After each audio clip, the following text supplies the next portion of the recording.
Siti duduk termenung di tepi ranjang kayu di rumahnya yang sederhana. Pagi itu, dia sudah memantapkan hati untuk merantau ke Malaysia, meskipun perasaan berat masih menggelayuti dirinya. Dia tahu, keputusan ini bukanlah hal yang mudah. Meninggalkan keluarga dan desa kecilnya di Jawa adalah pengorbanan besar, tetapi Siti tidak punya banyak pilihan. Kehidupan keluarganya semakin sulit, dan dia merasa bertanggung jawab untuk membantu orang tua dan adik-adiknya. Siti, kalau kamu merasa tidak sanggup, tak apa-apa. Ibu tak mau kamu susah di negeri orang, kata ibunya dengan suara serak. Namun, Siti tersenyum dan menggenggam tangan ibunya. Bu, Siti akan baik-baik saja. Kalau bukan Siti yang membantu keluarga, siapa lagi? Jawabnya dengan mantap. Beberapa hari kemudian, Siti tiba di Malaysia setelah perjalanan panjang. Ia ditempatkan oleh agen sebagai asisten rumah tangga, ART, di rumah sebuah keluarga kaya di Kuala Lumpur. Keluarga itu terdiri dari seorang wanita bernama Puan Anita, suaminya Encik Razak, dan 2 anak mereka yang masih kecil. Rumah besar itu tampak megah dengan perabotan mewah, tetapi bagi Siti, tempat itu terasa dingin dan asing. Pada hari pertama, Puan Anita sudah menunjukkan sikapnya yang tegas. Siti, di sini kamu harus bekerja dengan cepat dan rapi. Jangan membuat kesalahan, kalau tidak, kamu akan tahu akibatnya, ucap Puan Anita dengan nada dingin. Siti hanya mengangguk, berusaha menerima nasihat itu sebagai motivasi untuk bekerja keras. Namun, realitasnya jauh lebih berat dari yang Siti bayangkan. Setiap pagi, Siti harus bangun sebelum subuh untuk membersihkan rumah yang besar itu, menyiapkan sarapan, mencuci pakaian, dan merapikan kamar. Puan Anita terus memeriksa pekerjaannya, mencari-cari kesalahan sekecil apapun. Bahkan ketika Siti bekerja keras tanpa istirahat, Puan Anita selalu menemukan alasan untuk memarahinya. Kamu ini lambat sekali, Siti. Apa kamu tidak pernah bekerja sebelumnya? Lihat, lantai ini masih kotor, bentak Puan Anita suatu hari, sambil menunjuk sebuah noda kecil yang hampir tak terlihat. Di lain waktu, ketika anak-anak Puan Anita membuat kekacauan dengan mainan dan makanan di ruang tamu, Siti yang harus bertanggung jawab. Jika sesuatu tidak beres, Puan Anita langsung menyalahkannya. Encik Razak, suami Puan Anita, hampir tidak pernah peduli dengan apa yang terjadi di rumah. Siti merasa bahwa dia sendirian menghadapi semua tekanan itu. Meski sering mendapat perlakuan kasar, Siti tetap bertahan. Setiap malam, ia menangis diam-diam di kamarnya, memandangi foto keluarganya. Aku harus kuat, aku harus bertahan untuk mereka, gumamnya sambil menahan tangis. Siti menghibur dirinya dengan doa dan harapan. Dia percaya bahwa Tuhan melihat semua penderitaannya, dan suatu hari, semuanya akan berubah menjadi lebih baik. Namun, cobaan demi cobaan terus datang. Suatu hari, karena terlalu lelah, Siti terlambat menyiapkan makan siang untuk keluarga. Puan Anita sangat marah dan membuang piring makanan yang baru saja disiapkan Siti ke lantai. Kamu benar-benar tidak berguna. Aku tak tahu kenapa aku menyewa orang seperti kamu, teriak Puan Anita. Siti hanya diam, menunduk sambil membersihkan makanan yang berserakan di lantai. Meskipun hatinya sakit, dia menahan semua perlakuan itu karena dia tidak ingin menyerah. Hari-hari berlalu, dan Siti semakin tertekan. Namun, di tengah penderitaan itu, dia tetap berusaha bekerja sebaik mungkin. Dia yakin bahwa kesabaran dan ketulusannya akan membawa kebaikan, meskipun entah kapan itu akan datang. Malam itu, langit Kuala Lumpur gelap pekat dengan angin kencang yang menggoyangkan pepohonan. Siti baru saja selesai membereskan dapur setelah bekerja sepanjang hari. Tubuhnya terasa lelah, tetapi pikirannya tetap penuh dengan doa untuk keluarga di kampung. Ia memejamkan mata, berharap bisa beristirahat sejenak di atas ranjang kecilnya. Namun, tak lama setelah ia tertidur, Siti terbangun oleh bau menyengat yang aneh. Hidungnya menangkap aroma asap, dan udara di sekitarnya mulai terasa panas.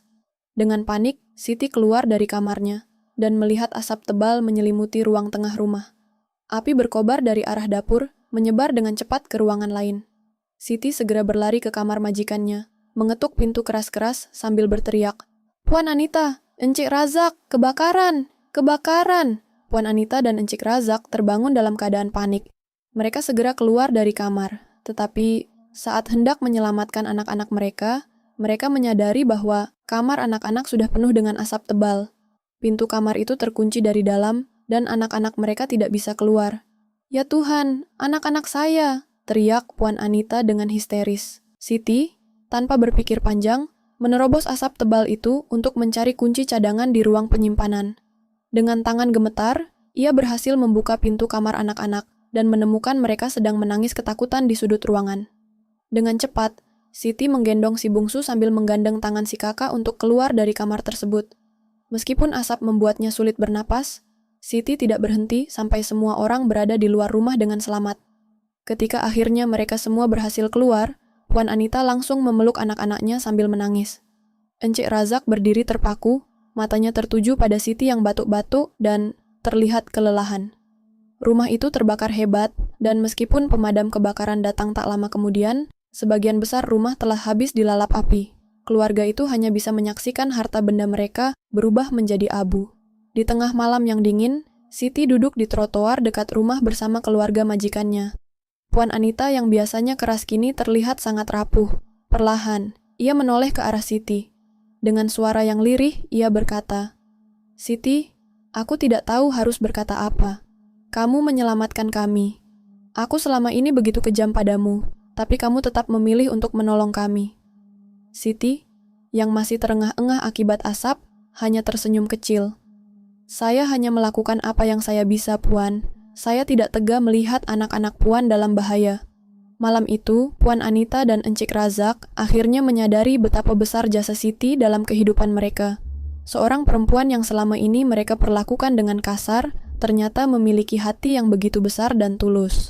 Keluarga itu untuk sementara tinggal di apartemen kecil yang jauh lebih sederhana dari rumah mereka yang terbakar.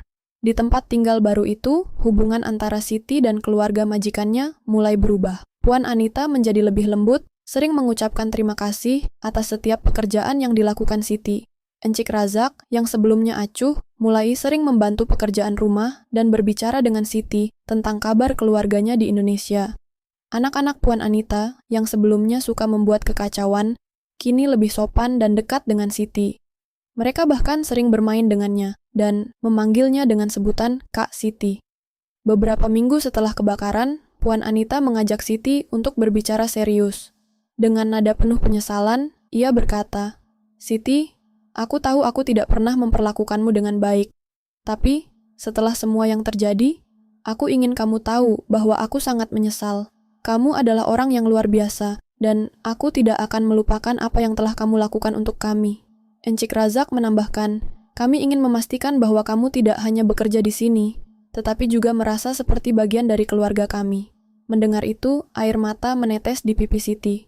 Selama ini, ia hanya berharap agar diperlakukan dengan baik, dan kini, ia merasakan kehangatan yang belum pernah ia rasakan selama bekerja di rumah itu.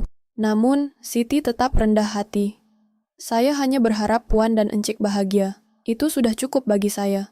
Malam itu, hubungan mereka menjadi lebih dekat. Puan Anita mulai memikirkan cara untuk membantu Siti lebih dari sekadar kata-kata. Sejak malam kebakaran itu, hubungan antara Siti dan keluarga majikannya berubah drastis. Puan Anita yang dulunya selalu bersikap kasar, kini memperlakukan Siti dengan jauh lebih manusiawi. Ia mulai menunjukkan rasa hormat dan penghargaan atas semua pekerjaan yang dilakukan Siti, bahkan sering meminta maaf atas sikap kasarnya di masa lalu. Suasana di rumah sementara mereka yang sederhana terasa lebih hangat. Siti yang sebelumnya bekerja tanpa henti, kini mendapatkan waktu istirahat yang cukup. Puan Anita bahkan mulai membantunya dengan pekerjaan rumah, sesuatu yang sebelumnya tidak pernah ia lakukan. Encik Razak, yang selama ini jarang berbicara dengan Siti, mulai sering menanyakan kabar keluarganya di Indonesia. "Siti, bagaimana keadaan keluargamu? Adikmu yang masih sekolah, apakah butuh bantuan?" Tanyanya suatu sore sambil menyerahkan amplop berisi uang untuk dikirim ke kampung halaman Siti. Siti terkejut dengan perhatian itu, tetapi ia hanya tersenyum dan mengucapkan terima kasih. Dalam hati, ia merasa bersyukur karena kini hidupnya di Malaysia terasa lebih ringan. Tidak lama setelah kebakaran, Encik Razak mengajak Siti ke sebuah toko furnitur untuk membeli barang-barang baru yang dibutuhkan rumah mereka. Di sana, Encik Razak memilihkan sebuah ranjang yang nyaman untuk Siti, menggantikan ranjang kecil yang selama ini ia gunakan. "Ini untukmu, Siti. Aku ingin kamu tidur dengan nyaman. Kamu sudah terlalu banyak berkorban untuk kami," kata Encik Razak dengan nada tulus. Perhatian itu membuat hati Siti hangat. Ia merasa tidak lagi diperlakukan sebagai pembantu yang hanya menjalankan tugas, tetapi sebagai anggota keluarga yang dihargai. Di sisi lain, anak-anak Puan Anita, yang dulunya sering merepotkan Siti kini, sangat menyayanginya. Mereka sering bermain bersama Siti, dan bahkan memanggilnya Kak Siti. Suatu hari, si bungsu memberikan sebuah gambar yang ia buat di sekolah. Gambar itu memperlihatkan Siti dengan tulisan besar, Kak Siti adalah pahlawan. Melihat gambar itu, Siti merasa haru. Baginya, penghargaan tulus dari anak-anak jauh lebih berarti daripada harta benda.